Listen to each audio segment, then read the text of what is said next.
চ্যাংড়া মেলা লেগেছে শহরে। সকলে মেলা উপভোগ করার জন্য এসেছে। মেলাতে বিনোদনের জন্য বিভিন্ন গ্রামীণ খেলাধুলার পাশাপাশি নান্দনিক ডিজাইনের বিভিন্ন কেনাকাটার শপিস, খাবারও আছে। আজকে মেলা ঘুরে দেখবো আর দেখাবো আপনাদেরকে। আসসালামু আলাইকুম, আশা করি সকলে ভালো আছেন। আর পহেলা বৈশাখ উপলক্ষে বিভিন্ন জায়গায় বিভিন্ন মেলা হয়ে আসতেছে। সেই সুবিধার্থে কুড়িগ্রাম জেলার পুরাতন রেলওয়ে স্টেশনে কালে সাক্ষী হয়ে বিভিন্ন সময়ে এখানে এই ঐতিহ্যবাহী চ্যাংড়া মেলা হয়ে আসতেছে। সেই মেলাটি আজকে এসেছে ঘুরতে। বিভিন্ন খাবারের দোকান রয়েছে এবং বিভিন্ন মানুষের আনাগোনা, সেইগুলো দেখাবো আজকে।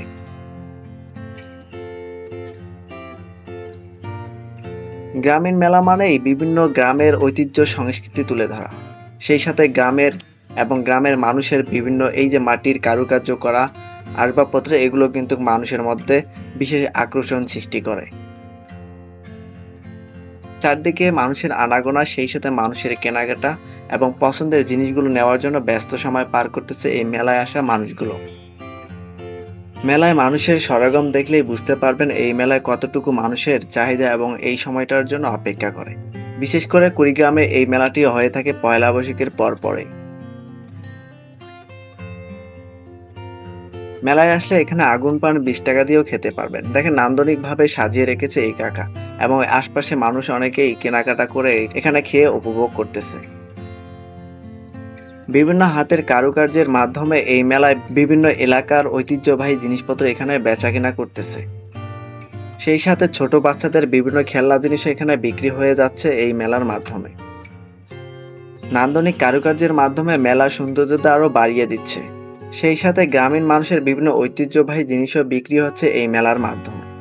মেলায় শুধু যে বিক্রি হয় তা নয়, মেলায় অনেকেই রয়েছেন এখানে ঘুরতেও এসেছেন।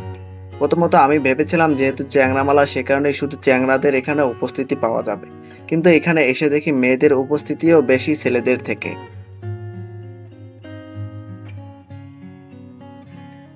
যেদিকে চোখ যায় সেদিকে দেখবেন বাচ্চাদের বিভিন্ন খেলনা জিনিস বিক্রি হচ্ছে এই মেলাতে। বিশেষ করে গ্রামীণ মেলাগুলোতে বাচ্চাদের আকৃষ্ট করার জন্য এখানে বিভিন্ন ধরনের কেনাকাটা জিনিসপত্র থেকে যায়, যেমন মাটির বিভিন্ন জিনিস থাকে। বিশেষ করে কেনাকাটার পাশেই যারা খাবারের দোকানদার রয়েছে তারাও কিন্তু ব্যস্ত সময় পার করতেছে এই খাবারগুলো বিক্রি করার জন্য।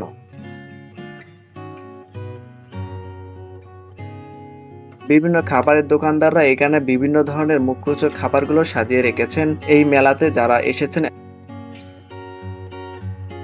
এই যে দেখতে পাচ্ছেন এখানে পপকর্ন ভাজা হচ্ছে, সঙ্গে সঙ্গে পপকর্নগুলো ভাজা হচ্ছে এবং প্যাকেট করে এখানে সুন্দরভাবে সাজিয়ে রাখতেছে।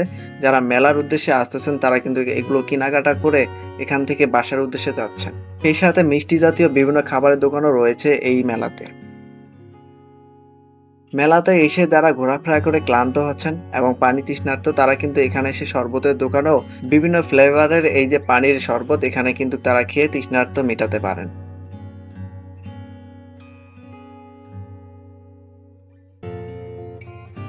সেই সাথে গ্রামের বিভিন্ন ঐতিহ্যবাহী খেলাও এখানে রয়েছে মানুষদের জন্য। যারা এখানে আসেন ঘুরতে তারা কিন্তু এগুলো খেলেও উপলব্ধি করতে পারেন এই মেলার ঐতিহ্য, সংস্কৃতি এবং এই মেলার স্মৃতিগুলো ধরে রাখার জন্য। মেলায় যেমন ঘুরতে এসেছেন, অনেকেই মেলায় নিজের পণ্যগুলো বিক্রি করার জন্য এসেছেন। এই যে দেখতে পাচ্ছেন রসুন এই চাচা নিয়ে আসছেন। চাচার কাছে শুনলাম চাচা অনেক কিছু বিক্রিও করেছেন। সেই সাথে অনেক মানুষের আগমন, সেজন্য নিজের পণ্যগুলো বিক্রি হওয়ারই কথা। এখানে অনেকে ঘুরতে আসছেন এবং এই চ্যাংড়া মেলার ঐতিহ্য দেখার জন্য। প্রত্যেক বছর এই চ্যাংড়া মেলাটি হয়ে থাকে। আজকের ভিডিওটি এ পর্যন্তই। সকলে ভালো থাকবেন, সুস্থ থাকবেন। আল্লাহ হাফেজ।